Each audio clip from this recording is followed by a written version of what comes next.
She arrived on the noon train as a bride and was left standing on the platform before the dust even settled. But the man who abandoned her made one fatal mistake. He didn't know that the woman he called plain had her father's ink on her fingers and his court ledger in her bag. In Pale Fork, Texas, a man is about to hang for a murder he didn't commit. A little girl is about to lose her land, and somewhere in the desert, a federal clerk without a hand is waiting for his daughter to come find him. 3 days, one pen, and a courtroom full of secrets that 9 years of silence almost buried forever. Stay right here, because this is the story of what happens when the law finally meets the woman who wrote it down. If it moves you, hit like, drop a comment, share it, and subscribe so you never miss a story like this one. The iron wheel of the noon train screeched against the iron rail, and that was the last honest sound heard in Pale Fork for 3 whole days. The dust took its time settling. It always did out here in the West Texas scrub, rising up from the tracks like a gray curtain to hide the folks who had no business being seen. When the air finally cleared, Julian Montgomery stood on the wooden platform, his polished leather boots gleaming against the rough-hewn pine. He looked at me. He didn't look at my face. He looked 3 inches below my chin, right where the brass seal of the United States Department of Justice sat on the strap of my leather ledger satchel. He didn't take off his hat. A gentleman from Austin always took off his hat for his bride, even if she arrived in a canvas traveling dress that had turned the color of river silt between Abilene and the frontier. A contract is only as good as the honor of the folks who sign it, Clementine, Julian said. His voice was loud, louder than it needed to be for a platform with only 5 people standing on it. He wanted the station agent to hear. He wanted the boy holding the water bucket to hear. I agreed to marry the daughter of a Philadelphia schoolmaster. I didn't agree to anchor my family's banking name to a woman who carries the dead ledger of a disgraced federal clerk. He turned back toward the passenger car before the porter could even set down my trunk. He didn't offer a hand. He didn't look back when the steam whistled and the iron started rolling again toward the south line. I didn't scream. My father always told me that a woman who screams in public is just giving her power away to the person who made her mad. Instead, I walked over to the long oak bench under the station overhang, smoothed the wrinkled canvas of my skirt, and sat down. My leather bag went right between my boots. Marshal Silas Thorne was standing by the water barrel. He had a face like a piece of cedar that had spent 20 years in a dry creek bed, all gray lines and hard knots. He watched the train rattle until it was nothing but a black speck against the low hills. Then he walked over to the bench. He didn't offer a handkerchief. He didn't tell me everything was going to be fine. He just dipped a tin cup into the cedar barrel, walked over, and set it down on the wood beside my thigh. He placed a hard, dry biscuit next to it. "Texas Sun don't care about a broken promise, ma'am," Thorne said. His voice was a low rumble, like gravel shifting under a wagon wheel. "It kills pride in an hour and the body by sundown. Drink the water if you mean to stay alive long enough to figure out which direction you're walking." I looked at the water. The tin cup had small dents around the rim where other men's teeth had left their marks. I took a sip. It tasted like iron and old wood, but it cleared the dust from the back of my throat. "I'm not walking anywhere, Marshal," I said, keeping my breath steady. I opened the satchel, pulled out the thick leather-bound logbook, and laid it across my knees. Under Section 4 of the Texas Marital Agreement Act of 1876, a written promise of marriage, backed by a financial draft, constitutes a legal con a property covenant. Julian Montgomery didn't just leave a woman at the station today. He breached a formal contract under the eyes of the law. Thorne spat into the dirt. The law's 60 miles away in Dallas, Miss Vance. Out here, the only contract that holds is the one backed by a Winchester.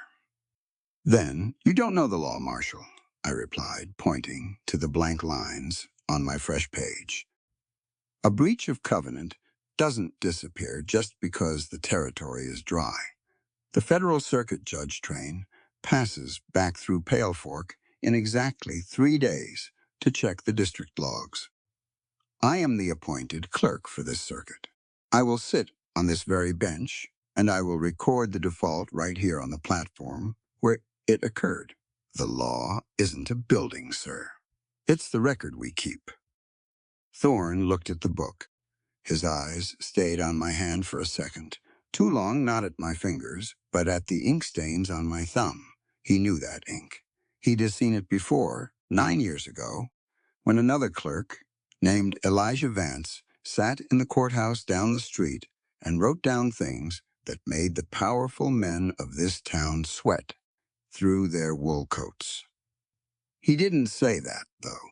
A frontier lawman learned early that naming a ghost out loud was a good way to get a bullet in the brush. The wind changes at 3 o'clock, Thorne said, turning his back to me to look toward the town square. It brings the heat off the salt flats. If you're still sitting here when the whistle blows for the evening freight, the station agent locks the shutters. He started walking toward the jailhouse, his spurs clicking a slow, rhythmic beat against the dirt. He didn't look back to see if I was watching. He didn't need to. He'd given me water, and he'd given me bread.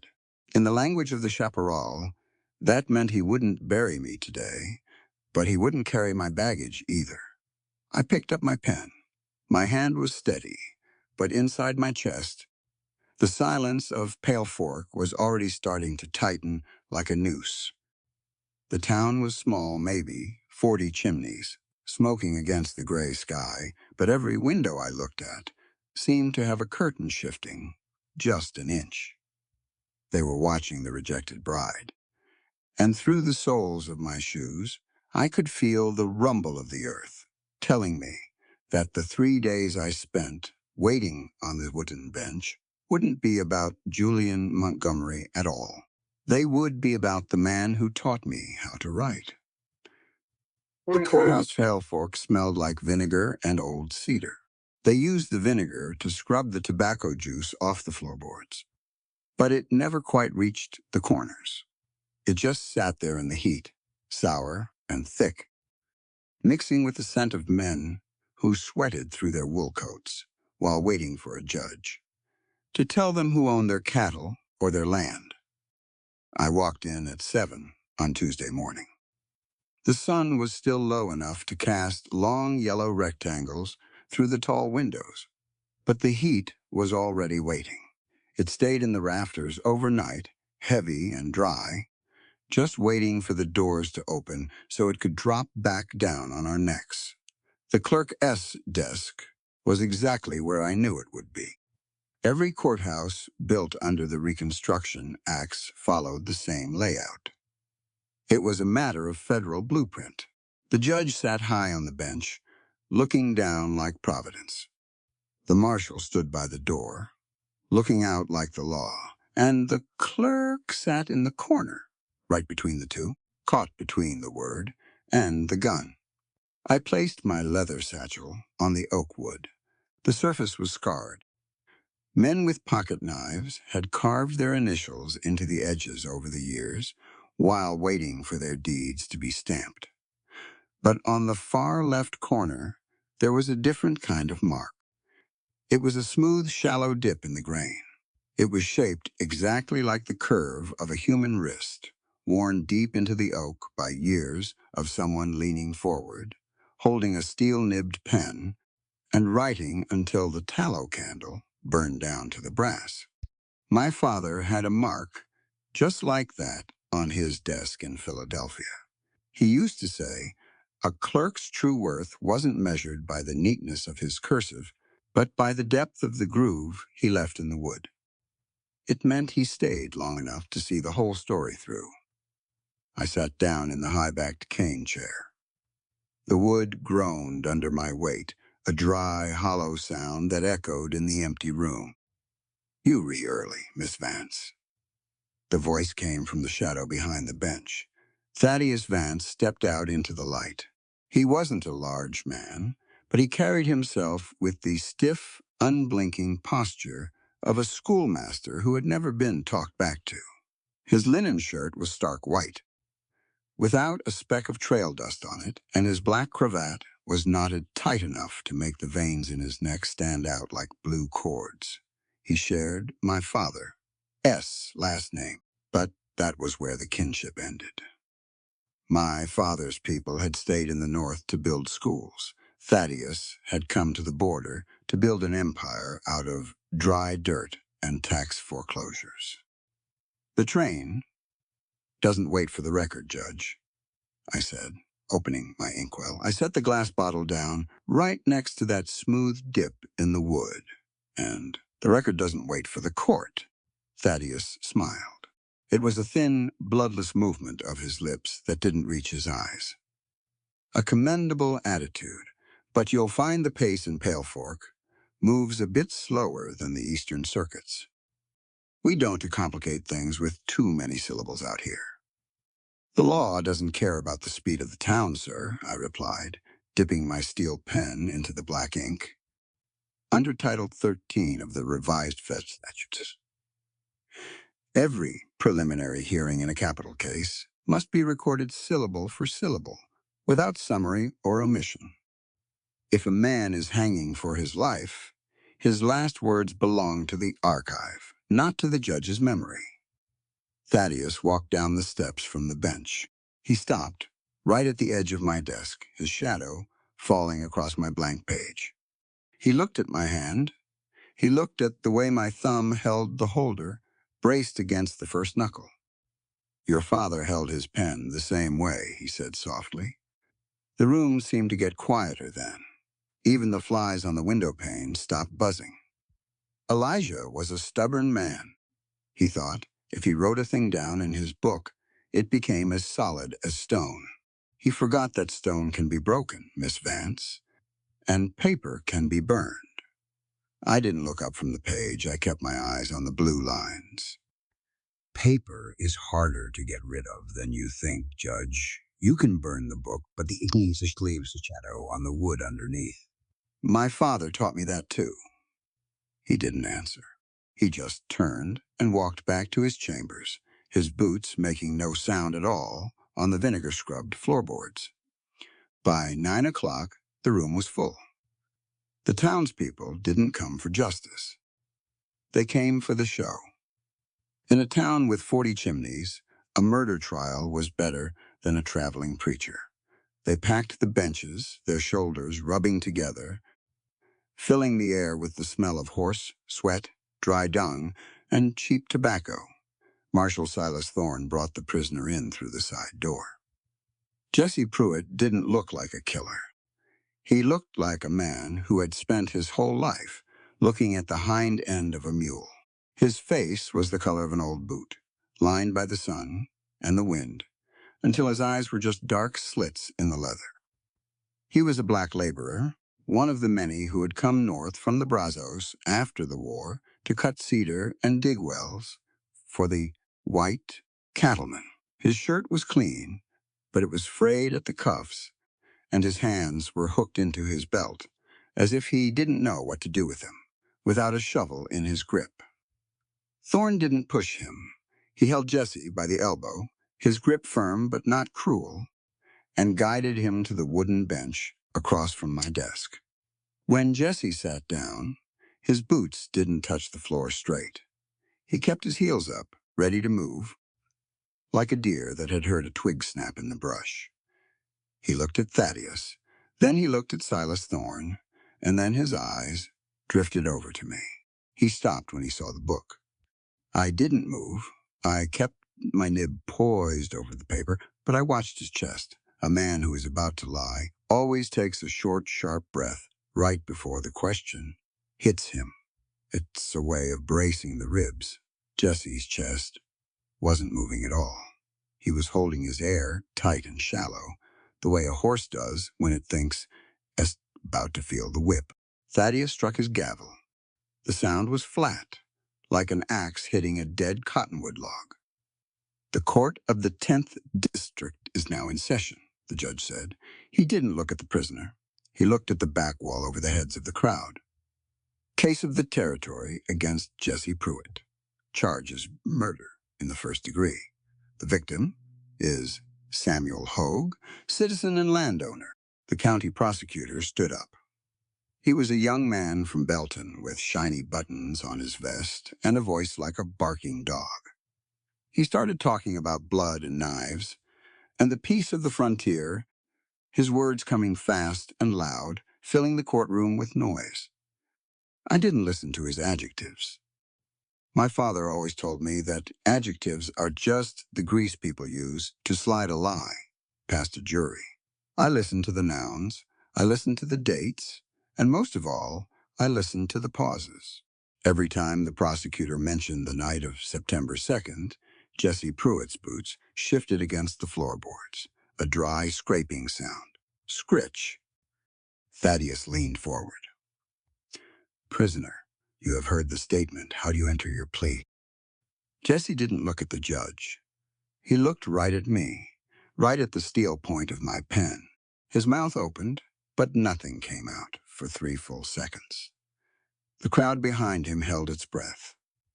You could hear the wind coming through the cedar shingles on the roof, dry and hot.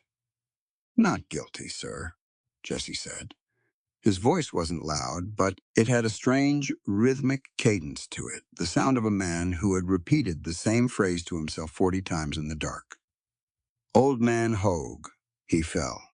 The bank was greasy from the rain. I tried to catch his coat, but the wool gave way. I didn't push him. "The state has 3 affidavits from citizens who saw you fleeing the premises," Thaddeus said.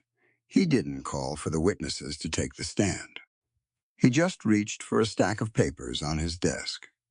"Under the Emergency Frontier Ordinances of 1874, written depositions may be accepted in lieu of live testimony when the peace of the district is threatened by civil unrest."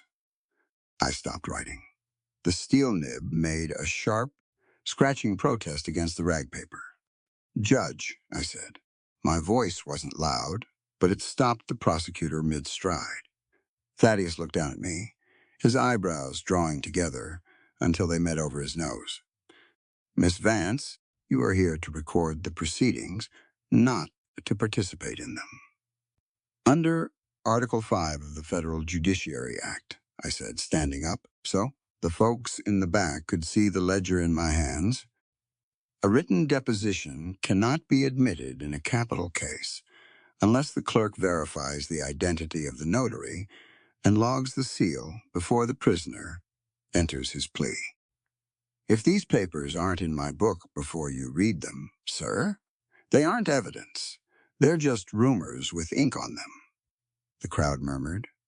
Silas F. Thorne didn't move a muscle, but his hand dropped down from his belt to his thigh, his fingers resting right on the leather of his holster. Thaddeus looked at me for a long time. His face didn't get red. It got gray, the color of ash before the wind takes it. "We will take a recess until 1 o'clock, the judge said, his gavel falling once, "while the clerk verifies the technicalities." He stood up and walked out. The crowd began to stir, their boots scraping and their voices rising like a flock of crows over a cornfield. Silas Thorne walked over to my desk. He didn't look at the book. He looked out the window, his eyes scanning the dusty street where the horses were tied to the hitching rail. "You've got your father S. teeth, Clem," he said. His voice so low, it didn't travel past the edge of the oak wood. "But you replaying with a man who owns the butcher shop. If you trip him up with that book again, he won't just fire you. He'll find a way to make the book disappear, and you with it." "Let him try," I said, my fingers closing around the cold glass of the inkwell. "He can get rid of me, Marshal, but he's going to have to do it on the record." The courthouse cellar was where they kept the things they didn't want the sun to see. It wasn't a proper basement, just a hole dug out of the limestone. Underneath the foundation, with walls that stayed damp, even when the prairie outside was burning to a cinder. The only light came from a single tallow candle I carried in my left hand, its yellow flame dancing against the gray stone whenever the wind blew down through the floorboards above. Constance, the woman who ran the boarding house, had given me the key. Before noon, she hadn't said what it was for. She just dropped it into my apron pocket while she was clearing my lunch plate, her old, calloused fingers pressing the iron hard against my thigh. "The past don't die in Texas, child," she de-whispered, her eyes fixed on the front door where the judge clerk was sitting. "It just rots until someone digs it up. Look under the cedar box behind the salt pork barrels." Now, the key was in the lock of the heavy oak door at the bottom of the stairs. It turned with a dry, iron groan that sounded like a shovel hitting stone the room. Inside was small and narrow. It smelled of wet lime, moldy leather, and the sweet, greasy scent of old tallow. Along the back wall, 3 shelves of rough pine held the legal history of Pale Fork, dozens of brown pasteboard boxes tied with greasy leather thongs, each one marked with a year in fading black ink. I didn't look at the boxes from 76 or 75. I walked straight to the corner where the salt pork barrels stood, their wooden staves white with crusted brine. Behind them, half hidden by a sack of rotten corn, was a small box made of unpainted cedar. It didn't have a label. It didn't have a lock. It was just held shut by a single iron nail, driven halfway into the lid. I used the edge of my steel pocket knife to pry the nail loose. The cedar gave way with a sharp crack that sounded like a pistol shot in the small space. Inside were 3 ledgers. They were identical to the one sitting on my desk, upstairs, heavy sheepskin-bound volumes with red leather corners, the standard issue for federal circuit clerks since the end of the war. I picked up the top one. The leather was cold and slick with mildew, but when I brushed the white mold away with my sleeve, the gold lettering on the spine came through. 10th District Court, minutes 1872. My breath came short. I sat down right there on an empty salt barrel, setting the candle on a ledge of limestone above my head. The flame flickered, casting long, jerky shadows across the page as I turned the cover.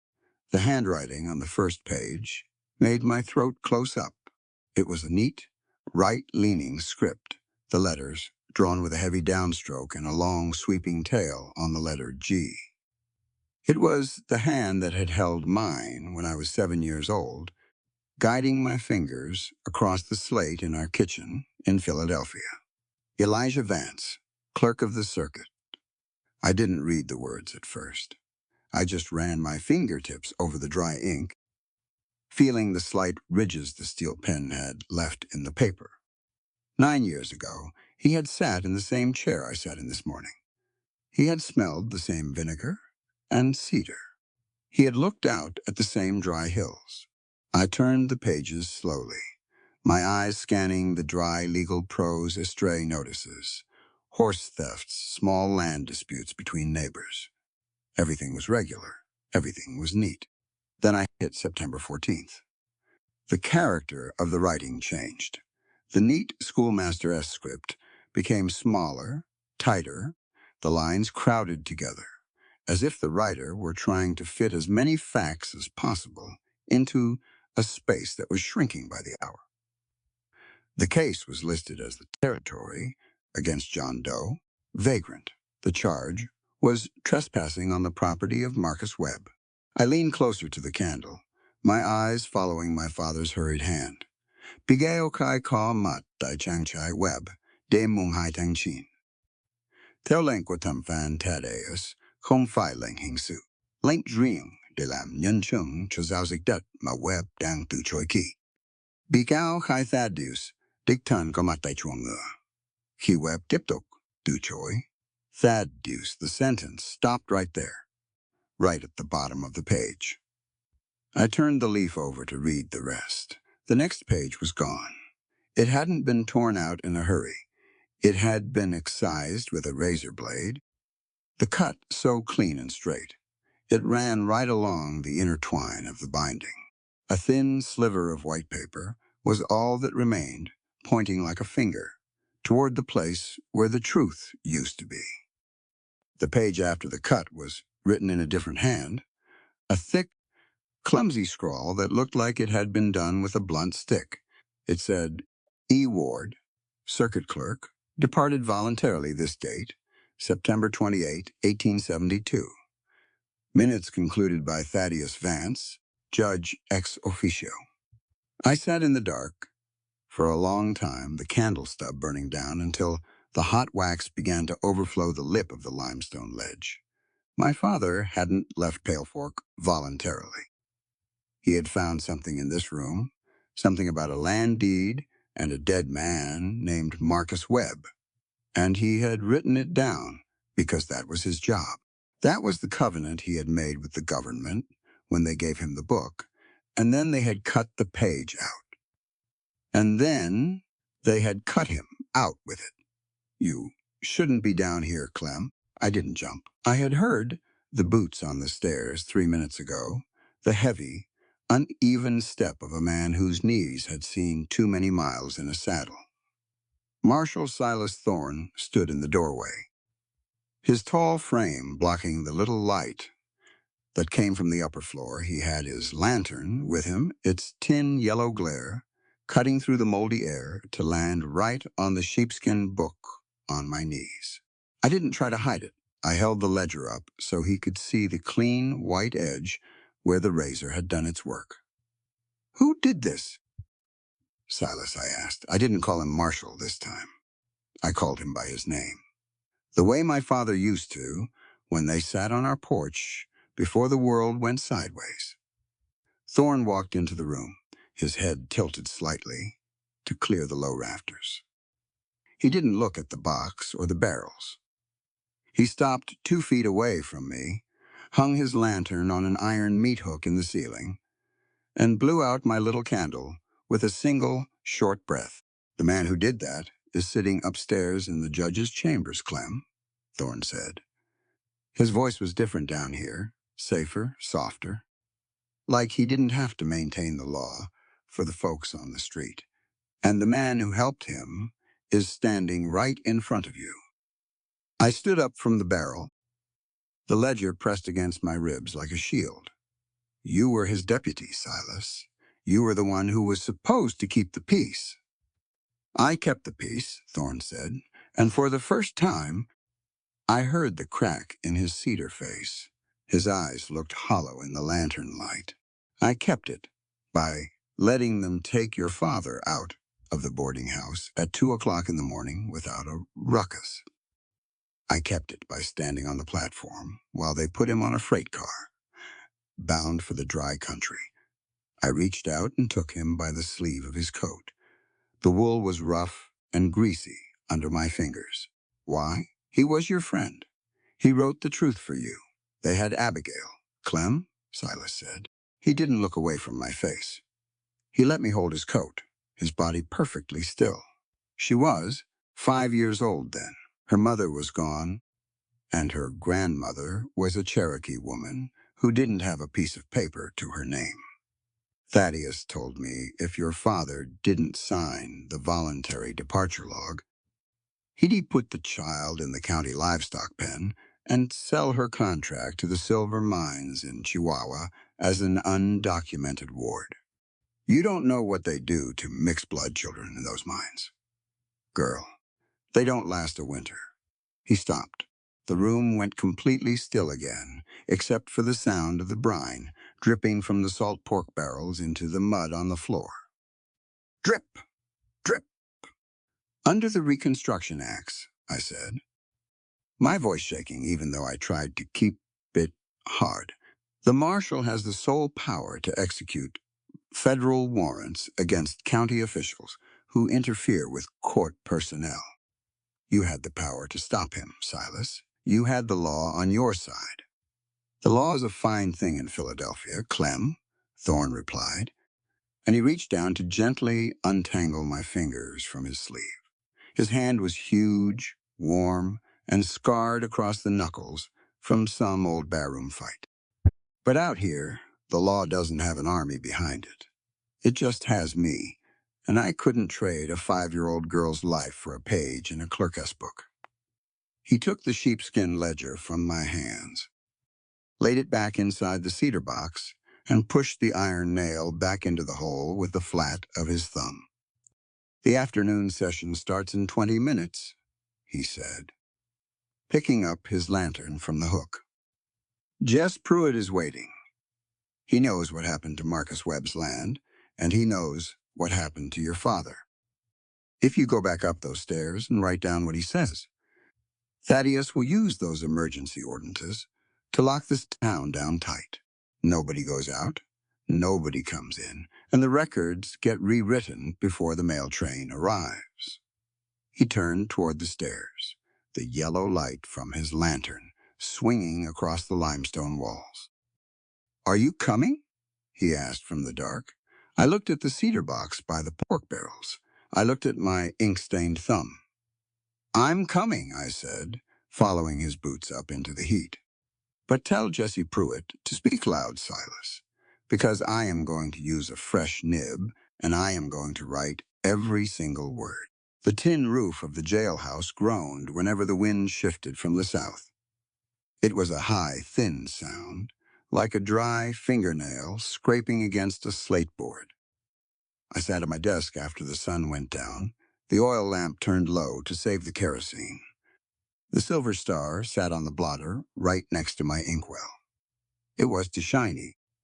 It was made from 3 Mexican pesos, hammered flat by the blacksmith down in Austin, and the points were blunt from years of rubbing against the canvas of my vest. Folks think a badge has weight because of the metal. It don't. It has weight because of the things you didn't do while you were wearing it. I picked it up, feeling the cold weight of it in my palm. The back was smooth, worn down by my own thumb over 9 years of waiting. 9 years of looking at Thaddeus Vance across the town square and knowing exactly what he kept in his desk drawers. The door to the office didn't creak when it opened. I greased the hinges with lard 3 days ago. Because a lawman who can hear his own door move is a lawman who done live to collect his pension. Clementine Vance walked in, her gray canvas skirt whispering against the threshold. She didn't look at me. She went straight to the corner where the water bucket sat, picked up the dipper, and looked inside. The water was low, just a skin of dust floating on top of 3 inches of limestone well water. "A town that don't tend its water, don't tend its soul, Silas," she said, setting the dipper down with a hollow clunk. "The well's going dry because the weather's dry, Clem," I said, putting the star back on the blotter. "It ain't an act of malice. It's just Texas."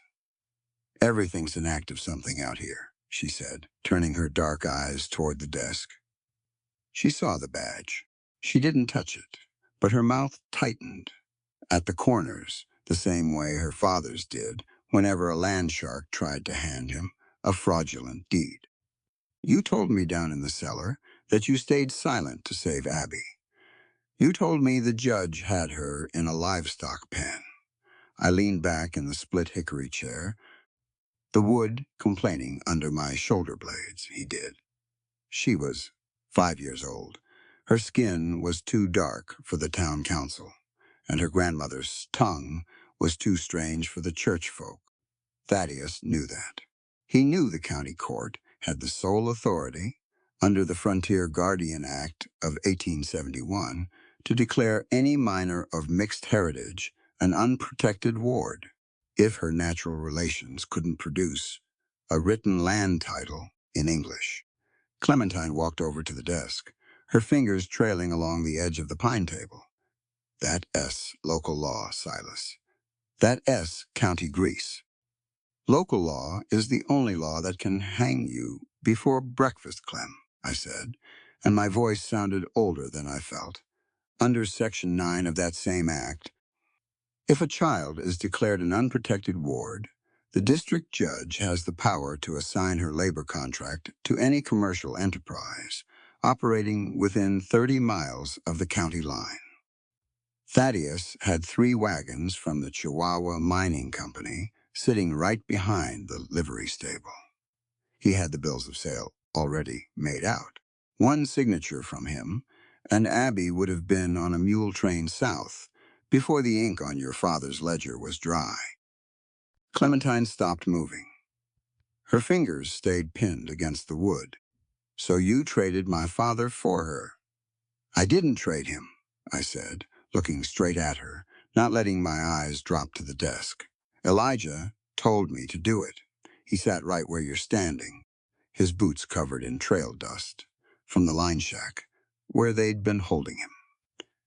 He looked out that window at Abby sitting on the woodpile, and he told me, Silas, a clerk's book can be rewritten by any man with a bottle of ink, but a child's life only gets recorded once. Give Thaddeus the voluntary departure signature. Clementine took a short, sharp breath. Her chest rose and stayed there, stiff as a pine plank. He signed it. He did, I said. And then he walked out to the freight platform. He didn't look back at me, and he didn't look back at the town. He just took his hat off for Abby as the train started rolling, and that was the last time I saw him with 2 hands. The office went quiet then, save for the tin roof rattling in the wind. Clementine reached into the pocket of her apron and pulled out a small piece of chalk. She didn't use it to write on the desk. She just rolled it between her palms, a dry, scraping sound that reminded me of the grass dying out on the flats. Under the federal Reconstruction statutes of 1867, she said, her voice dropping into that rhythmic courtroom cadence she used when she was cornered, any local ordinance that discriminates against a citizen based on heritage or lineage is automatically suspended the moment a federal marshal files a writ of civil interference. You had the star, Silas. You had the die bang on your stationery. You could have bypassed Thaddeus and gone straight to the military commander at Fort Griffin. Fort Griffin was 3 days' ride through Comanche country. Clem, I said. I stood up, my old knees popping in the quiet room. I walked over to the gun rack behind the door and touched the cold barrel of the Winchester. By the time the cavalry troop got here, Abby would have been 50 miles past the border, and your father would have been at the bottom of a dry well with a broken neck. The law don't move faster than a horse, girl. Never has. She looked at me through the dim lamplight, the white chalk dust leaving pale smudges across her dark fingers. So you lived with him for 9 years, she said softly. You shared the square with him. You took his salary. I took the county's money to buy Abby's bread, I said. And I stayed here to make sure Thaddeus didn't find another unprotected child to fill his wagons. It wasn't an honorable living, Clem, but it was a living. The door behind her opened again, and this time there was no sound at all.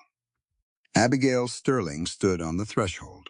She was 14 now, but she had the same dark, unblinking eyes she'd had when she sat on that woodpile in 1872. She was holding a bundle of old newspapers under her left arm, her right hand tucked into the pocket of her canvas breeches. She didn't look like a girl who needed a guardian. She looked like a wolf that had learned how to walk on its hind legs to keep from leaving tracks in the sand. The judge is at the hotel, Abby said. Her voice was flat, like water hitting an iron skillet. He's having supper with Julian Montgomery. They've got 3 men from the land office sitting with them, and they're looking at the old survey map for the cedar breaks. I looked at her. They see you? They don't see anything that don't have a dollar sign on it, Silas, she said, walking into the room and dropping the papers on the corner of the desk. She turned her eyes toward Clementine, looking at the ink stains on the woman's thumb. "You're the clerk, the one who stayed on the bench." "I am," Clementine said. "My grandmother said you'd be trouble," Abby said, a small, hard smile touching her lips. "She said a woman who waits 3 days for a train she knows ain't coming is either crazy or she has got a list of names in her head. Which one are you?" Clementine didn't hesitate. She picked up her leather satchel from the floor and laid it right on top of Abby's newspapers. "I have the list, Abby, and your name is at the top of it." Abby nodded once, her sharp face going serious in the yellow light. "Then you better get some fresh ink, Miss Vance, because Thaddeus is planning to close the land book tomorrow at noon, and once he stamps those new titles, the law won't care who was here first." The cell at the back of the jailhouse didn't have a window. It just had an iron grate in the oak door that let in the smell of the front office, stale tobacco, horse liniment, and the cold grease from Silas Thorne's supper plate.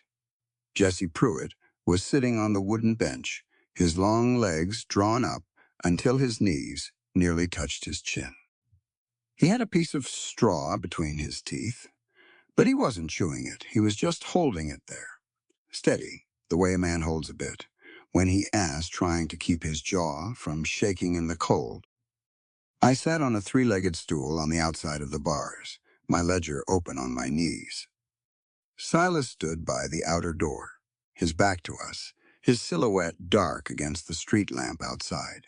He was holding his shotgun across his arms, his thumb resting light against the hammer.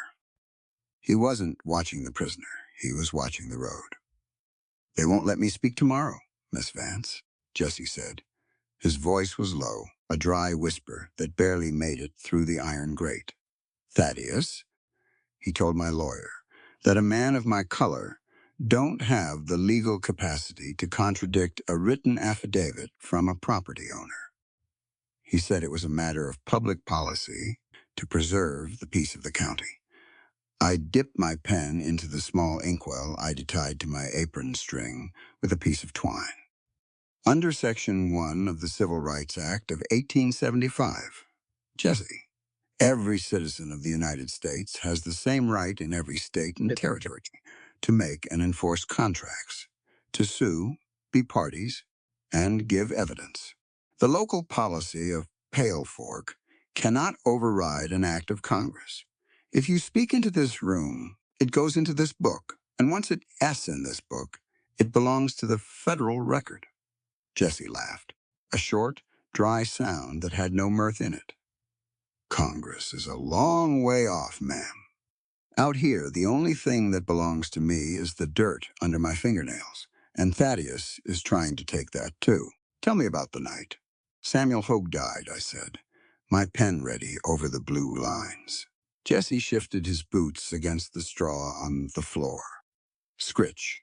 He looked down at his hands, huge, calloused hands with thick veins running across the back like roots in dry clay. "It was raining," he said, "the kind of rain that makes the clay slick as lard. Old man Hogue, he'd been drinking down at the grocery, and he was walking out to his line fence behind the cedar brakes. I was coming back from the sawmill with my axe on my shoulder. I saw him slip. He didn't look back. He just went over the edge of the limestone ledge into the creek bed. I ran down there. I tried to pull his coat off the rocks, but the wool was old, and it tore right in my hand." He stopped. He reached into his shirt pocket and pulled out a small piece of gray cloth, no bigger than a tobacco pouch. It was frayed at the edges, the threads stiff with dried mud. He reached through the bars and laid it on the corner of my ledger. "That's his coat," Jesse said. "That's the piece that came away when I tried to hoist him up. I didn't push him, Miss Vance. I was trying to hold him from the dark." I looked at the cloth. It was gray wool the kind they sold by the bolt at Julian Montgomery, a store in Austin. I didn't write down his words yet. I reached into my bag, took out my bottle of mucilage, and pasted the gray scrap right into the margin of page 42, right next to where his name was written. Under the rules of federal evidence, I said, my voice steady as I pressed the cloth down against the paper, any material fragment recovered from the scene of an incident by a non-party witness constitutes primary physical testimony. Thaddeus can refuse your voice, Jesse, but he can't refuse the fabric. The fabric don't have a color. Jesse watched my fingers press the page. The judge, he don't care about the fabric, ma'am. He wants the land. Hogue didn't have no heirs, and under the county charter, if a landowner dies without a will or a relation within the territory, his title reverts to the district court for public auction. Already sold that auction ticket to Julian Montgomery 3 weeks ago. I saw the paper in the hotel office when I was cleaning the spittoons. That S-fraud, I said, the ink dripping from my nib onto the clean page as my hand shook. An auction cannot be scheduled until 40 days after the probate court has issued a formal declaration of default. That is the baseline of the homestead law. The baseline don't apply to folks like me, Miss Vance, Jesse said softly. He leaned his hack against the stone wall of the cell, his eyes closing in the shadow. 9 years ago, I saw them take your father out of the boarding house. He had his book under his arm, just like you do. He looked at me when they passed the woodpile, and he didn't say a word. He didn't want them to see me looking. He knew if they saw me, I'd be the one sitting in this box back then. I looked at the pasty white glue drying around the gray wool on my page. He was trying to protect you. He was, Jesse said. But look where it got us. He is gone. I am in here. And Thaddeus is still sitting on that bench with that mallet in his hand. Sometimes I think the truth is just a luxury for folks who can afford the travel. Silas Thorne shifted his weight by the front door. The barrel of his shotgun caught the lamplight as he turned his head toward the street. "Horses coming," Silas said. His voice was flat, without any excitement. "2 of them, coming from the direction of the hotel." I didn't close the ledger. I kept it open on my knees, my hand steady over the inkwell. "Let them come, Silas." "They ain't coming for a legal discussion, Clem," the marshal said, his thumb clicking the hammer of the Remington, back with 2 distinct, sharp sounds. Clack, clack. "They've got their coats turned up against the dust, and they ain't got their lanterns lit." Abby Sterling stepped out of the shadow behind the gun rack, her small hand closing around the handle of an old iron fire poker she'd had taken from the stove. She didn't say a word. She just stood right next to Silas, her boots planted wide on the floorboards, her dark eyes fixed on the door. Jesse Pruitt looked through the bars at the 3 of us standing in the small office. For the first time in 3 days, the straw between his teeth moved as his jaw tightened. "If they kill you, Miss Vance," Jesse whispered, "who's going to read that book?" "The United States District Court, Jesse," I said, and I stood up from the stool, holding the heavy sheepskin ledger against my ribs like an anchor, "and they're going to read it in public." The horses didn't stop at the hitching rail. They rode right up onto the dirt walkway outside the office, their iron shoes clopping heavy against the packed clay, until the timber framing of the front door shook. Silas didn't raise his shotgun. He kept it low, tucked against his ribs, his long shadow stretching across the floorboards like a line drawn in charcoal. He didn't look at the window. He looked at the lock on the door. He knew that iron latch had 3 inches of play in it before the wood splintered. The door opened slow. Julian Montgomery stood there, his Austin coat unbuttoned, just enough to show the ivory handles of his twin derringers tucked into his silk waistcoat. Behind him, half hidden by the dust, swirling off the street, was the judge clerk, a pale boy named Miller, who carried a leather cylinder under his arm like a soldier carrying a map. "The jailhouse is county property, Marshal," Julian said, his voice smooth as grease on an axle. He didn't look at Silas. He looked at me, his eyes stopping right on the sheepskin ledger on my knees. "And under the emergency frontier ordinances of 1874, the district judge has the sole authority to clear the county office of non-residents after 9 o'clock at night. Miss Vance is an employee of the circuit, not the town. Her presence here is an obstruction." I didn't let the pen drop. I kept the nib poised over page 43. "The emergency ordinances don't touch a federal office, Julian," I said, my voice steady in the quiet room. "Under Section 3 of the Federal Judiciary Act of 1875, any room or structure housing an active circuit clerk during a capital trial is declared a sovereign space of the United States District Court. The county don't own these floorboards while this ink is wet. If you cross that threshold without a federal warrant, you recommitting an act of civil trespass against the government."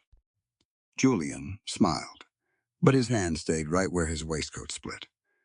"The government is 60 miles of dry chaparral away, Clementine.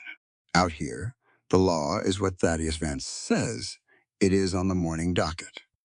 "The docket don't change the statutes," I said. "And the statutes say that if you interfere with a clerk's record during a trial, the penalty isn't a fine, Julian.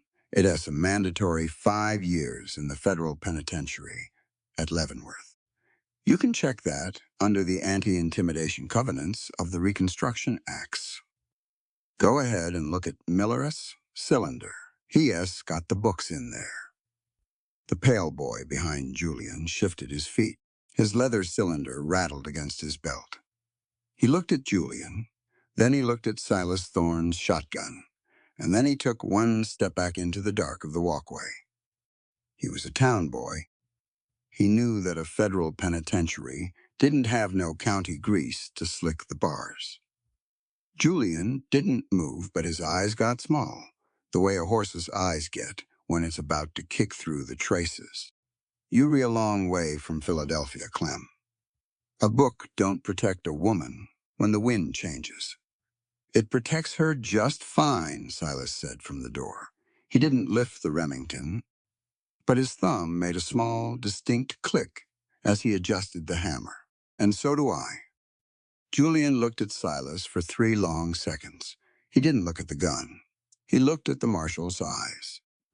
A man who has spent 20 in the brush knows when another man has made up his mind. And Silas Thorne had made his up back in 1872. "The judge will see you at 9 tomorrow, Miss Vance," Julian said, his voice dropping into that flat merchant's tone he used when a trade went sour.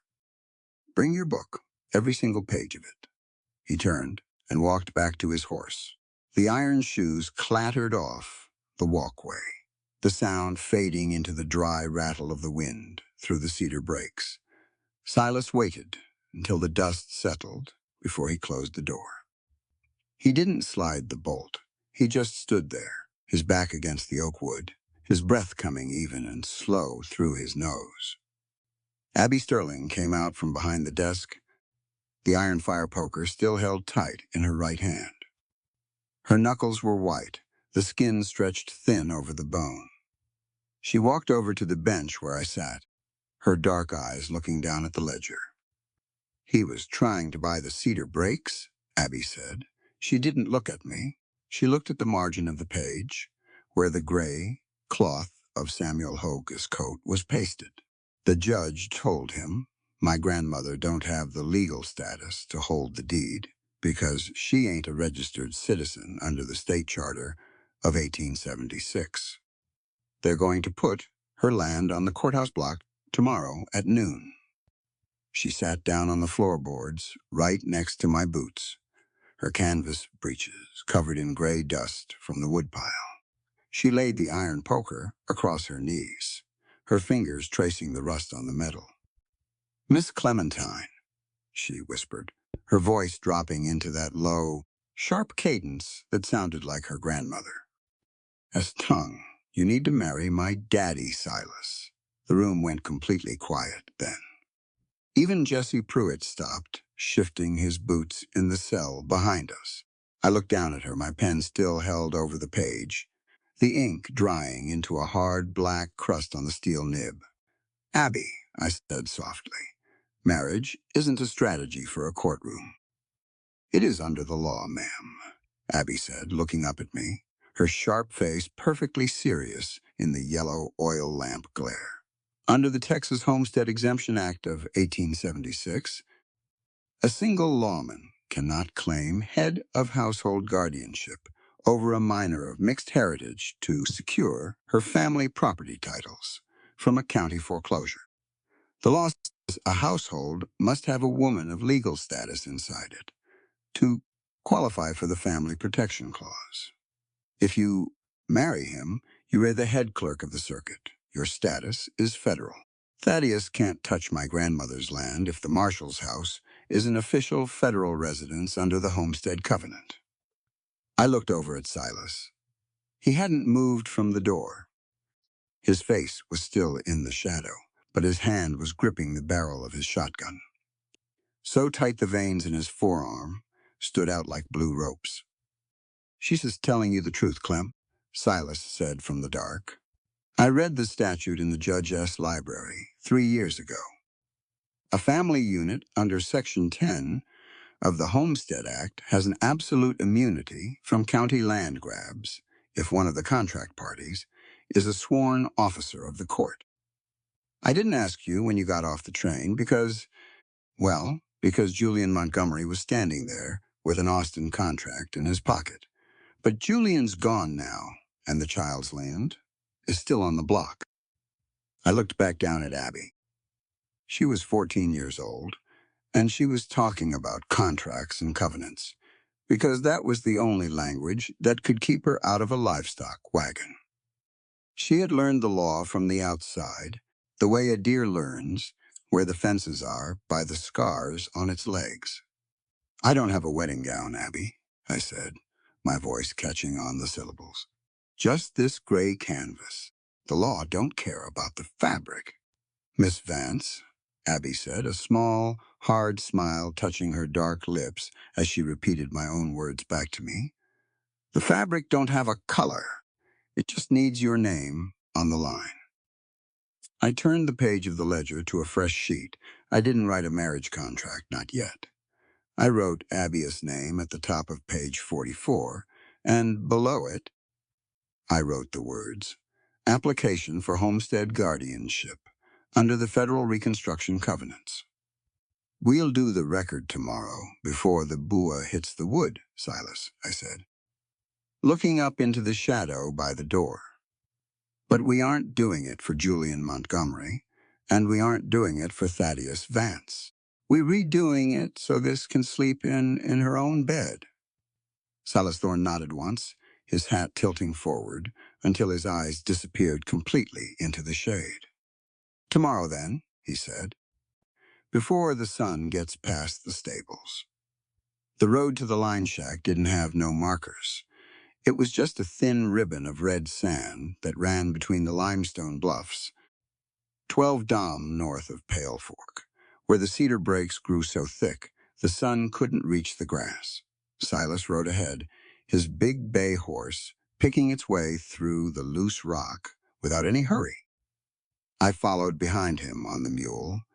Constance had lent me the heavy sheepskin ledger tucked inside a grain sack and tied to the horn of my saddle. Abby rode astride a gray pony, her old iron poker sticking out of her saddlebag like a rusted rifle barrel. The wind had died down before midnight, leaving the air heavy and cold. It was that strange frontier cold that don't smell like winter.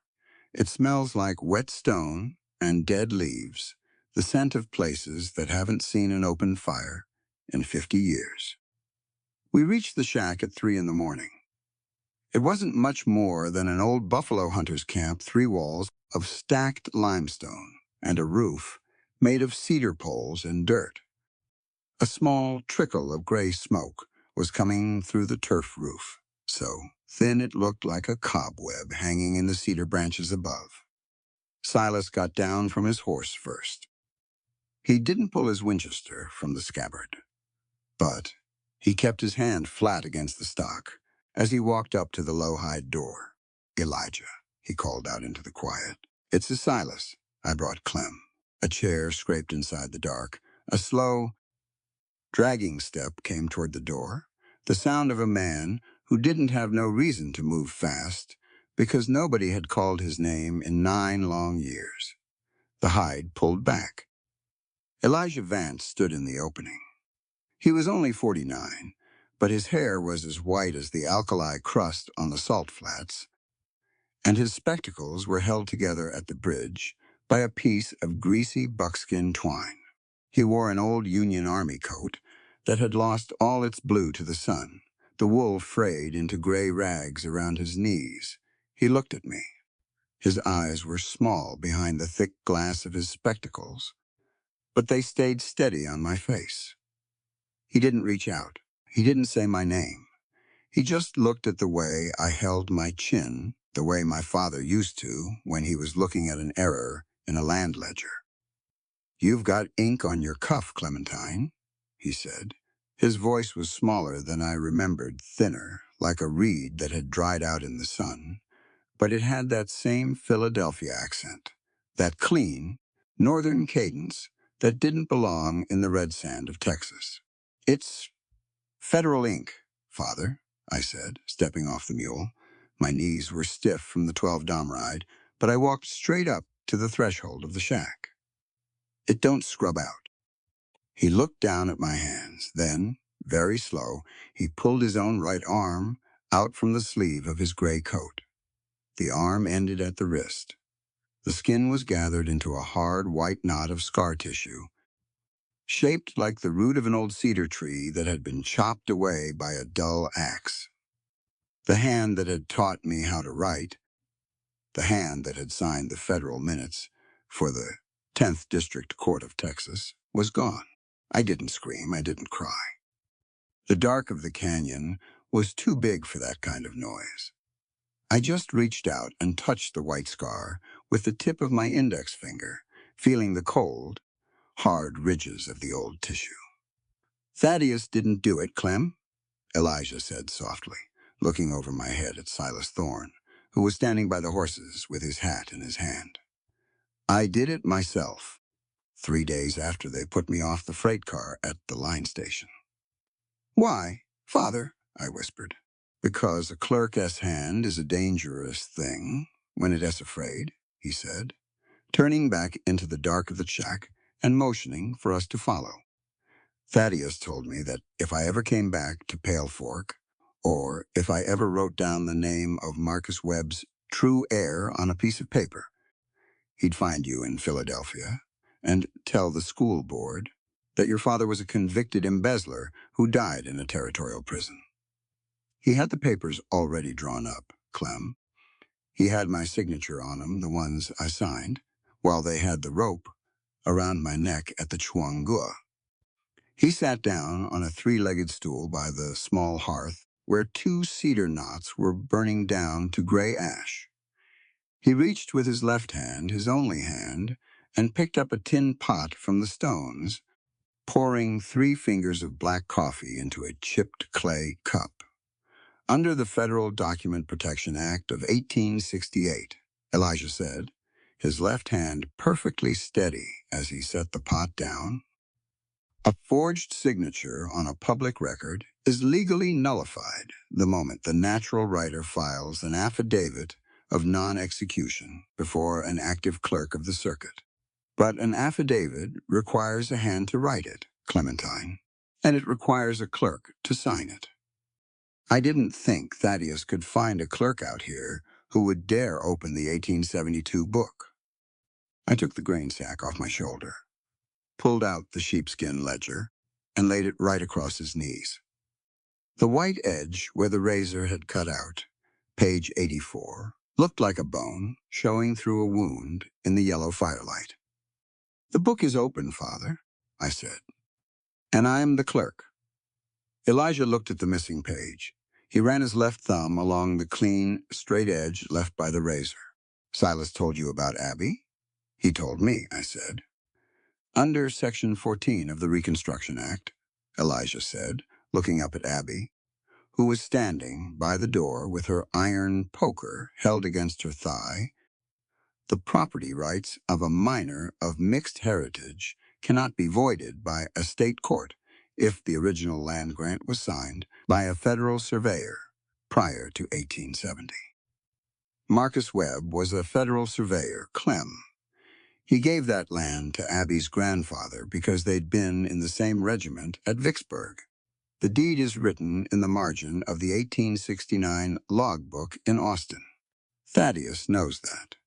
That's why he had to get rid of me, because I am the only man alive who saw Webb's original field notes before the judge burned the county map. He looked at Silas Thorne. "You kept the girl alive, Silas. That S more than the law could do." "I kept her," Silas said from the dark of the doorway. "But her land goes on the block at noon today, Elijah. Unless Clem signs the Homestead Covenant before the judge calls the court to order." Elijah Vance stood up from his stool, the heavy sheepskin book held tight against his ribs with his left arm. He looked at me, his eyes large and bright behind the buckskin-tied spectacles. "Then we better get back to the station, Clementine," my father said, his small, ragged frame drawing itself up, until he looked like the schoolmaster I remembered from Philadelphia. "We've got 9 years of records to finish, and we going to write 'em with the left hand." The red sand didn't make no sound under the horses' hooves as we rode back toward Pale Fork. The dawn was coming up behind the bluffs, not bright but thin and cold, like a strip of tin laid across the chaparral. My father rode behind Silas on the big bay. He didn't hold on to Silas's coat. He sat straight, his left hand tucked into the pocket of his ragged Union Army coat, his empty right sleeve pinned to his ribs with a rusted horseshoe nail. He looked at the brush as we passed it the mesquite, and the prickly pear the way a man looks at old landmarks he'd buried in his mind a long time ago. We stopped at the Line Creek 3 miles outside the town limit to let the stock drink. The water was gray, sluggish, moving slow through the limestone rocks. Silas dismounted. He didn't look at me, and he didn't look at my father. He reached into the leather pocket, inside his vest, the one right behind the silver star, and pulled out a folded piece of heavy rag paper. It was yellowed at the folds, stained dark around the edges from years of his own sweat. He held it out to me. "Your father didn't write that voluntary departure notice because he was afraid for himself, Clem," Silas said. His voice was flat, a low rumble that didn't rise above the sound of the horses sucking water from the creek. "He wrote it because Thaddeus handed him this. Take a look at the seal at the bottom." I took the paper. It was stiff, old, smelling of tobacco and dry leather. I unfolded it slowly on the horn of my saddle. The letterhead said, "Department of the Interior, Office of Territorial Lands, 1872. It was addressed to Marshal Silas Thorne, Pale Fork District, to whom it may concern. It has been certified by the medical examiner of the District of Philadelphia that Clementine Vance, daughter of Elijah Vance, deceased this date of the variola pestis her. Personal effects have been destroyed by order of the Municipal Board of Health to check the contagion. Signed, Thaddeus Vance, Comptroller of Claims." I didn't move. I didn't breathe. The paper felt cold against my skin, cold as the limestone under the creek water. "He told my father I was dead," I whispered. "He did," my father said. from the back of the bay horse. He didn't look down at me. He kept his eyes on the bluffs. He brought that letter to the line shack on the night of September 27th. He said you died in the charity ward, Clem. He said, if I didn't sign the voluntary departure log to close the Marcus Webb investigation, he'd make sure your name was struck from the Pennsylvania state annuity records, too. He said he'd leave you without even a stone in the ground to say you'd been here. He turned his spectacles toward me, then the thick glass catching the flat gray light of the Texas morning. Under Title 12 of the Federal Code of Public Officers, my father said, his voice dropping into that steady, clear rhythm he used when he was reading from the statutes. Any official document concerning the life, death, or civil status of a court officer, S immediate relation must be verified by a 3-man municipal board before it can be used to alter a public ledger. Thaddeus didn't have no 3-man board, Clem. He just had a bottle of ink and a printing press in his back room. He used the variola, the smallpox, because he knew nobody out here would travel 60 miles to Philadelphia to check a grave during a contagion year. He used my love for you to turn me into an accomplice. I looked at Silas. He was standing by the creek, his hand resting light on the muzzle of his bay. You believed him, I said. I did. Yes, Silas said. He showed me the letter before he showed it to your father. I didn't know you were alive until 3 days ago when your name came through on the circuit manifest from Abilene. For 9 years, Clem, I thought I was protecting a dead man's honor and a living child S-land. I didn't know I was just keeping a lie warm for Thaddeus Vance. He walked over to my mule, reached up, and laid his huge, scarred hand over mine, covering the old paper. Under the Federal Reconstruction Acts of 1867, Silas said, and for the first time, his voice had the ring of the law in it, a Marshal S. Star don't just belong to the county that pays the bounty. It belongs to the citizen who has been deprived of her civil rights under color of law. Thaddeus used this badge to keep you from your father, and he used it to keep your father from the light. That makes this letter federal evidence, Clem. It ain't a private secret no more. I folded the paper back up, but I didn't put it in my satchel. I slipped it straight into the front of my canvas dress, right against my ribs, where it felt stiff and sharp every time I took a breath. The sun's above the tree line, Silas? I said, looking toward the south ridge where the chimneys of Pale Fork were starting to show against the sky. The land office opens at 9. Abby's already at the square, Silas said, mounting his horse with a slow, heavy swing of his leg. She's got her grandmother original land description from the Vicksburg bounty log. It says written on a piece of dried deer hide in Cherokee characters. Thaddeus is going to say it ain't legal because it ain't in the English ledger, but we're going to give him a choice today, Clem. He can read the deer hide, or he can read the federal indictment. We rode into town from the back way, past the livery stable and the cedar yards. The streets were quiet, but it was that heavy waiting, kind of quiet, that comes before a storm hits the plains. The townspeople were already gathering around the courthouse steps, their boots scraping against the gravel, their eyes watching the front door, where Julian Montgomery's black buggy was tied to the rail. I jumped down from the mule before it even stopped by the platform. I had my satchel under my arm, the sheepskin ledger heavy against my elbow. My father didn't get down. He sat on the bay horse, his left hand holding the reins, his empty right sleeve pinned to his coat, waiting under the shade of the cottonwood trees where the town folks couldn't see his face just yet.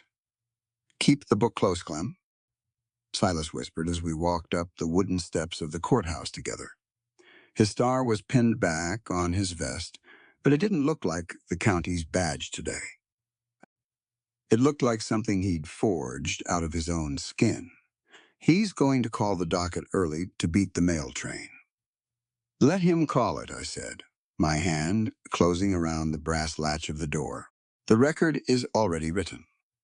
The courtroom was so packed, you couldn't see the vinegar-scrubbed floorboards for the boots. They were standing 3 deep along the back wall cedar cutters. From the brakes, cattle drivers from the Chisholm line, and the town merchants, with their clean aprons and their pocket watches out. Thaddeus Vance sat behind the high bench, his gavel resting right next to his left hand, his black cravat knotted tight as a hangman S-loop around his neck. He didn't look at me when I sat down at the clerk's desk. He looked at Julian Montgomery, who was sitting at the front table with a stack of new land deeds laid out on the mahogany wood, each one stamped with the County S blue seal. "The court will come to order," Thaddeus said, his bua falling once with a sharp, dry thwack that stopped the whispering in the back rows. "Case of the territory against Jesse Pruitt. This court has reviewed the written depositions filed by the state under the Emergency Frontier Ordinances. The evidence is sufficient. The prisoner will stand for sentencing." Silas Thorne didn't bring Jesse Pruitt out from the side door. He walked down the center aisle instead, his boots making a slow, rhythmic crunch against the sand the crowd had tracked in from the street. He didn't have his shotgun in his hands. He had his hands flat against his belt, his fingers inches away from his Remington. He stopped right in front of the bench. "The prisoner remains in the federal cell, Judge," Silas said. His voice wasn't loud, but it had that acoustic carrying power that made every man in the back row lean forward to hear. Under Section 14 of the Federal Enforcement Act of 1871, a capital trial cannot proceed to sentencing while there is an active investigation into judicial fraud pending before the circuit clerk. I am lodging a formal writ of civil halt on behalf of the United States Marshal S. Office. Thaddeus didn't touch his gavel. He leaned forward over the high bench, his eyes turning the color of old iron as he looked at Silas. "You are a county marshal, Thorne," the judge said, his voice dropping into that cold schoolmaster's cadence. "Your star is issued by the commissioners of this district. You have no standing to file a federal writ in a territorial court." "He don't," I said, standing up from my cane chair. I opened the sheepskin ledger to page 45, right where the ink was still purple and wet. "But I do. Under Title 13 of the revised statutes, an appointed circuit clerk has the sole authority to certify any conflict of interest between the district judge and the claimant before the property deeds are executed. I have logged an official challenge to Julian Montgomery as filings for the Marcus Webb estate." Julian Montgomery stood up from the front table, his ivory-handled Delringers showing under his waistcoat as he leaned toward my desk. "That estate is a public default, Clementine. Webb died without an heir in the territory, and the land reverts to the county under the Charter of 1872. "Webb didn't die without an heir, Julian," I said, and I reached into my satchel, pulling out the small piece of dried deer hide Abby had given me at the creek. I laid it right on top of his blue-sealed deeds. "This is the original Federal Survey Bounty Grant from 1869. It was issued to Private Thomas Sterling of the U.S. Colored Troops for service at Vicksburg. Marcus Webb was the surveyor who signed it. The title didn't revert to the county because it never belonged to the county. It belongs to Thomas Sterling's natural granddaughter, Abigail Sterling. And her application for homestead guardianship was logged in this book this morning at 7 o'clock. The courtroom erupted then, not with shouts, but with that low, heavy mutter of men who realized they'd been standing on a rotten floorboard. The cedar cutters in the back row looked at Montgomery, and then they looked at each other. They'd been paying lease money to Julian for 3 years to cut wood on that land, and every dollar of it had gone into his Austin bank instead of the county road fund. Thaddeus struck his bow 3 times, the wood splintering under the force of his hand. Silence. This court will not accept a piece of Indian hide as an instrument of title. The document is irregular, it is un-English, and it is void under the state code of 1876. The document is valid under the Reconstruction Civil Rights Acts, Judge, I said, and my voice went as loud as my father's used to when he was standing on the steps of the Philadelphia Academy. Under federal law, any bounty grant issued by the United States War Department to a veteran of the late war is subject to exclusive federal probate. A state code cannot void a federal bounty, sir. If you strike this deed from my ledger, you recommitting an act of treason against the United States sovereignty. That S 5 years at Leavenworth. Thaddeus. And I already written your name in the margin. Thaddeus stood up from his high chair. His face was gray, the color of dry ash before the wind takes it. He looked at me. Then he looked at Julian Montgomery, and then his eyes drifted to the back door of the courtroom. The door was open. Elijah Vance walked down the aisle. He didn't have his hat on. His white hair was wild from the wind, his spectacles reflecting the yellow light of the windows. He kept his left hand in his coat pocket, but as he reached the front rail, he pulled his right arm out, showing the hard white knot of his wrist to every man on the benches. The courtroom went so quiet, you could hear the flies hitting the glass of the tall windows. Thump! Thump! I signed the voluntary departure log in 1872, Thaddeus, my father said, his thin voice rising clear and steady through the quiet room. I signed it because you told me my daughter was dead of the smallpox. But the signature is a forgery under the law because it was obtained under false pretense and duress. I am filing my affidavit of non-execution right now, with the left hand. He walked up to my desk, took the steel pen from my fingers with his left hand, and wrote his name, Elijah Vance, in a shaky, jagged script, right below Abby's application on page 45. Julian Montgomery reached down toward his waistcoat, his fingers clipping around the ivory handle of his Derringer, but he never got the gun out. Silas Thorness' hand moved faster than the eye could hold. Follow a short, sharp arc of leather and iron, and the barrel of his Remington hit Montgomery across the knuckles with a clean crack. The small gun clattered against the mahogany table, rolling over the blue-sealed deeds until it stopped right against the gray cloth of Samuel Hoag's coat. The session is adjourned, Thaddeus, Silas said, keeping his revolver leveled at Montgomery's chest. He didn't look up at the judge. He looked at the pale boy, Miller, who was still holding the leather cylinder by the door. Miller, go fetch Jesse Pruitt from the cell. He has a federal witness now, and his testimony is going to Dallas on the evening freight. Thaddeus Vance sat back down in his high chair. He didn't touch his bua. He didn't look at the crowd. He looked at my father's empty sleeve, and then he looked at the sheepskin book on my desk. The law had come back to Pale Fork. It hadn't come with cavalry horses or a line of blue coats. It had come in a leather bag, written down syllable for syllable, by a woman who had spent 3 days sitting on a wooden bench waiting for the ink to dry. The morning train to Austin didn't screech when it left the Pale Fork station a year later.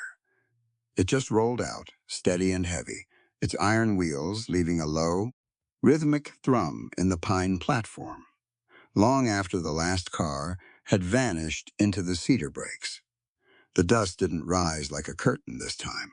The township had laid down gravel along the tracks over the winter, 3 inches of crushed limestone. to keep the red sand from blinding the passengers who came north to see the new federal land office. I sat on the same oak bench under the overhang. My gray canvas traveling dress was gone, replaced by a dark wool skirt, the color of deep river water. But the leather satchel sat right between my boots, where it always did. The brass seal of the Department of Justice was gone from the strap. I didn't need the dyed bang to tell the folks on the platform who I was anymore. "You missing the docket call, Clem," Silas Thorne said. He walked over from the water barrel, his boots making a slow, deliberate crunch against the new gravel. He wasn't wearing his county vest today. He wore a clean linen shirt, his sleeves rolled up to the elbow, to show the thick, scarred muscles of his forearms. The silver star was gone from his chest, replaced by a square iron badge that said Deputy U.S. Marshal across the face. He held 2 tin cups in his left hand. No biscuit this time, just the water, clear and cold, from the deep well I dug behind the livery stable after the Judge S. cisterns were condemned by the territory. He set 1 cup down on the wood beside my knee. "The docket can wait 10 minutes. "Silas," I said, reaching down to pick up the iron cup. The water didn't taste like old cedar anymore. It tasted like limestone and mountain rain. Under Section 3 of the Territorial Judicial Act of 1878, a federal court cannot enter an order of default on a property claim until the clerk has verified the morning manifest from the rail agent. If the mail don't arrive, the clock don't start. That's the law of the frontier, sir. It gives a man time to get off his horse before you take his house." Silas sat down on the other end of the bench, his long legs stretching out into the morning sun. He took a slow sip from his cup, his eyes fixed on the empty tracks. "Thaddeus didn't make the train," he said. His voice was a low, dry rumble, the sound of a man who had finally dropped a sack of stones he'd been carrying for 9 winters. "The marshal in Austin sent a wire an hour ago.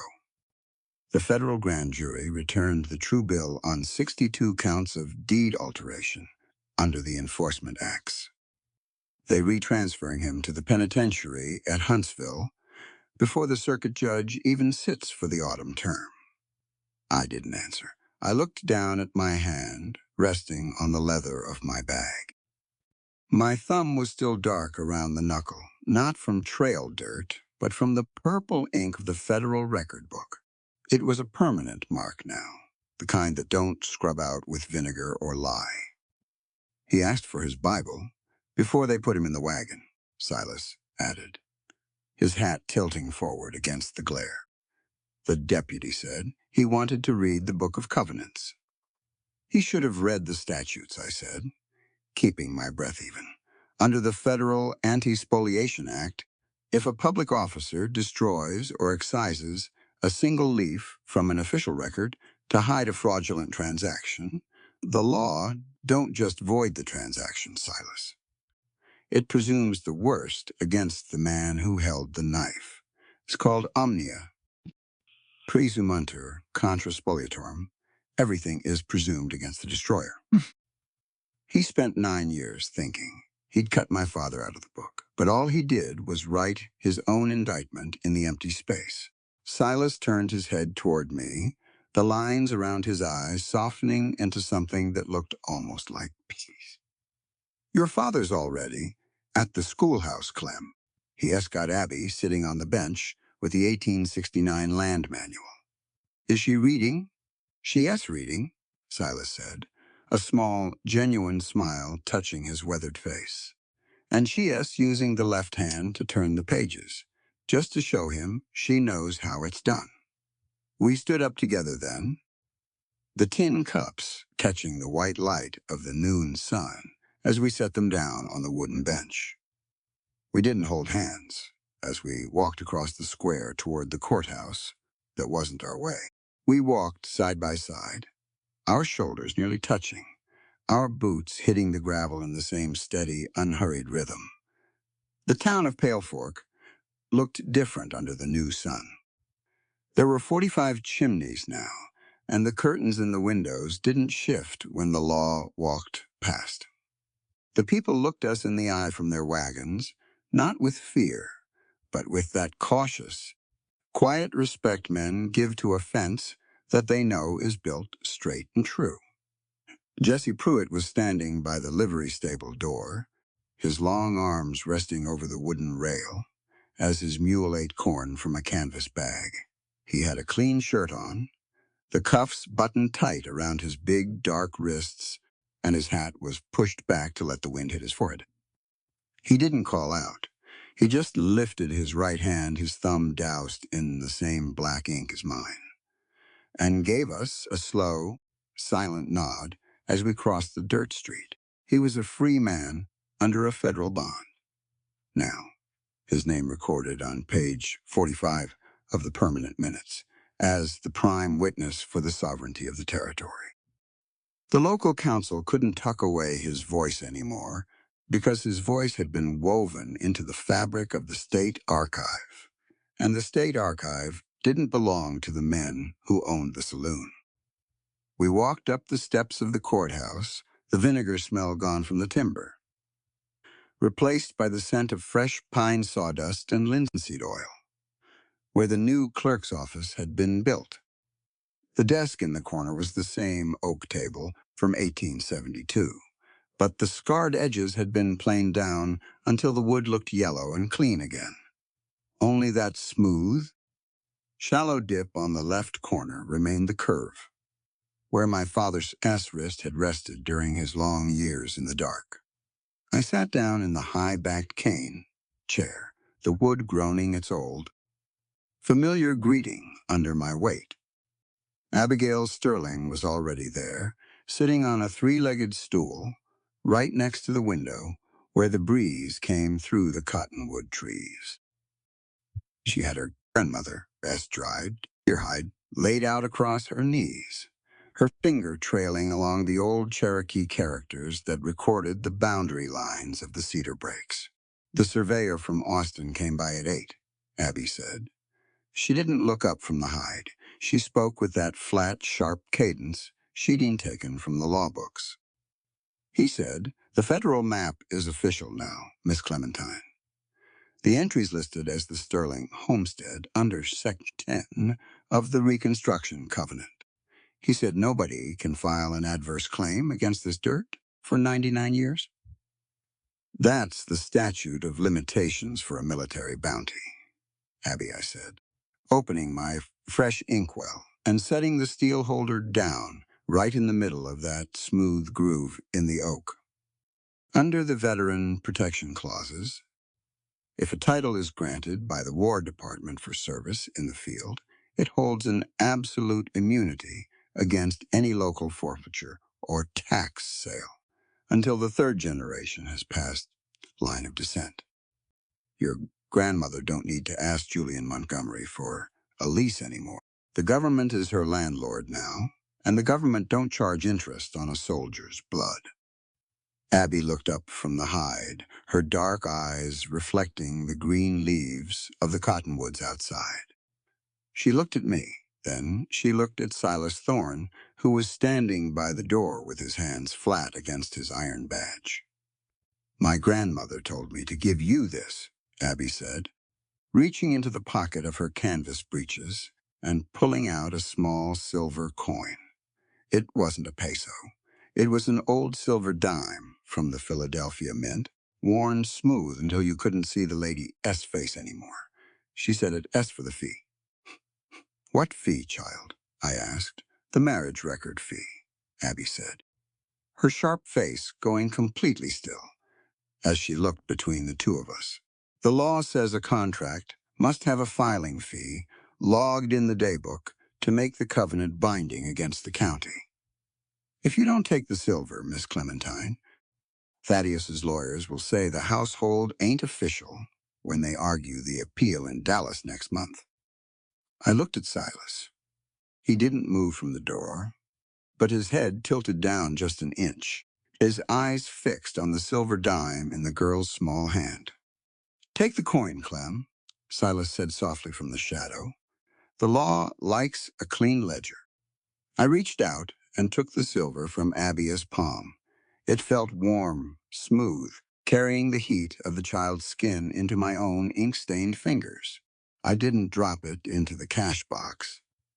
I laid it right on the wood next to my inkwell, right where the sun through the window could hit it until it shone like a new star. I opened the heavy sheepskin book to a fresh page, page 46. I didn't use the right hand to steady the paper this time. My father walked in through the side door then, his old union coat neat, his spectacles sitting straight on his nose. He didn't say a word to the courtroom. He walked right over to my chair, reached down with his left hand, and held the heavy sheepskin page flat against the table so the wind from the window wouldn't turn it while I wrote. I dipped the new steel nib into the black ink. The handwriting was my own neat, right-leaning. With that heavy downstroke I'd learned on the slate in Philadelphia, but the words belonged to the town we'd built out of the red sand. Pale Fork, 10th District of Texas, May 23, 1876. Contract of marriage, executed this date between Silas Thorne, Deputy U.S. Marshal, and Clementine Vance, Clerk of the Circuit. Recorded under the Family Protection Clauses of the Homestead Covenant. Witnesses Elijah Vance and Abigail Sterling. The steel nib made a sharp, rhythmic scratching sound against the rag paper. Scritch, scritch, scritch, the only sound in the courtroom, except for the wind in the cedar brakes, and my father steady, even breathing beside my shoulder. When I finished the last letter, I didn't blow on the ink to dry it. I let it sit there in the yellow sun, wet and thick, filling the blue lines until the letters became as solid as the limestone bluffs outside. Silas walked over from the door. He didn't say he loved me. He didn't have the syllables for that kind of talk. He just took his hat off, laid his big, scarred hand over my father's left wrist on the edge of the table, and looked down at our names written together on the line. "The evening freight is on time, Clem," the lawman said, his voice dropping into that quiet, frontier whisper that didn't go past the edge of the wood. "I can hear the whistle off the salt flats." "Let it come, Silas," I said, my hand closing around the holder as I prepared to turn the log to the morning docket. "The book is open, and we rewrite where we belong." The narrative presented here is fictional and created for artistic expression. Names, characters, and incidents are either invented or used in a fictitious manner. Any resemblance to actual persons or events is unintended and should not be considered factual or deliberate. And so the book stayed open. The ink dried in the yellow sun, and the names written on that page belonged to no judge, no landshark, no man with ivory-handled derringers and a printing press in his back room. They belonged to the people who had earned them, a one-handed clerk who walked back into the light, a girl who learned to read her own deed before the gavel could steal it, a lawman who finally used his badge for the thing it was forged to do, and a woman who had sat on a hard pine bench for 3 days and refused to go anywhere until the record was straight. That is the whole architecture of this story, reduced to its foundation stone. The law is not a building. It is the record we keep. Clementine Vance did not arrive in Pale Fork as a heroine. She arrived as a rejected bride with ink on her cuff and a leather satchel between her boots, abandoned on a platform by a man who thought a woman's worth was measured by her family name and her silence. And she sat down, smoothed her skirt, and opened her book. That single act, the refusal to perform grief on command, the decision to treat her own dignity as a non-negotiable fact rather than a social privilege someone else could revoke, is the first and deepest lesson this story carries. A woman does not lose her position in the world because a man decides to stop seeing her. Her position is written in what she does with the hours that follow, Clementine wrote, and the writing outlasted everything Thaddeus Vance had spent 9 years building. But this story is not simply about female resilience, though it contains that. It is about the precise, dangerous, irreplaceable power of the record itself. Thaddeus Vance understood, with the cold architectural clarity of a man who had spent decades turning injustice into jurisprudence, that the most durable form of theft is not the theft of property, it is the theft of testimony. He did not need to kill Elijah Vance to destroy him. He only needed to cut one page from one book, forge one signature on one voluntary departure log, and invent one smallpox death in one false letter. He collapsed an entire human life into a series of administrative absences, and he called that governance. He told himself the law required it. He told himself the peace required it. What he meant was that his wealth required it, and the law was just the tool he was holding when he reached for what he wanted. Against this, the story places the most subversive argument it knows how to make, and it makes it quietly, in the scratch of a steel nib against rag paper. The record belongs to everyone. Not to the judge who sits above it, not to the man who owns the land it describes. The record belongs to Jesse Pruitt, who held a piece of gray wool through 3 weeks in a cell because he had tried to catch a dying man, and nobody with authority wanted to write that down. The record belongs to Abigail Sterling, who learned the law from the outside, from the scars on her legs, from the language of livestock warrants and frontier guardian acts, from sitting next to a fire at night, reading Blackstone by the last inch of oil, because the law was the only fence she had against the men who wanted to sell her contract to the silver mines. The record belongs to a Cherokee woman's deer-hide deed, written in characters that Thaddeus Vance called irregular and un-English, as though justice spoke only one tongue and used only one alphabet. Clementine laid that deer-hide on top of his blue-sealed deeds, and in doing so, she said something that every story in this world of frontier justice has been building toward. The law does not care about the language it is written in. It only cares whether the claim is true. And then there is Elijah Vance, the father who lost his hand, rather than be tempted to write down the thing that would bring Thaddeus back to finish the job. The father who chose exile over the sight of his daughter's face because he could not bear for her to see the man who had folded his spectacles neatly and stepped onto the mule without a fight. His story is the story of what shame does to a person when it has no outlet and no truth to anchor itself to. He believed that the loving thing was to remain a ghost, that the kindest version of his fatherhood was the clean, heroic memory he left behind, rather than the white-knuckled, one-handed ruin of a man sitting on a stool in a line shack eating someone else's flour. He was wrong, and Clementine names it with the same precision she brings to everything. You cannot protect someone from grief by making them a permanent orphan. That is not love. That is a secondary imprisonment. And the jailer's name is shame. And the key is a conversation nobody was brave enough to have. What this story ultimately delivers to you, as you walk away from Pale Fork and the cedar breaks and the slow, rhythmic scratch of a steel nib against honest paper, is a belief, practical and unromantic, and therefore more durable than sentiment, that the written record is the closest thing to justice that human beings have ever managed to construct. Not the gavel, not the gun, not the cavalry troop from Fort Griffin that nobody was going to ride 3 days through Comanche country to summon. The record. The page that stays when the man who signed it is gone. The ink that cannot be burned without leaving a shadow in the wood underneath. The name entered in the margin at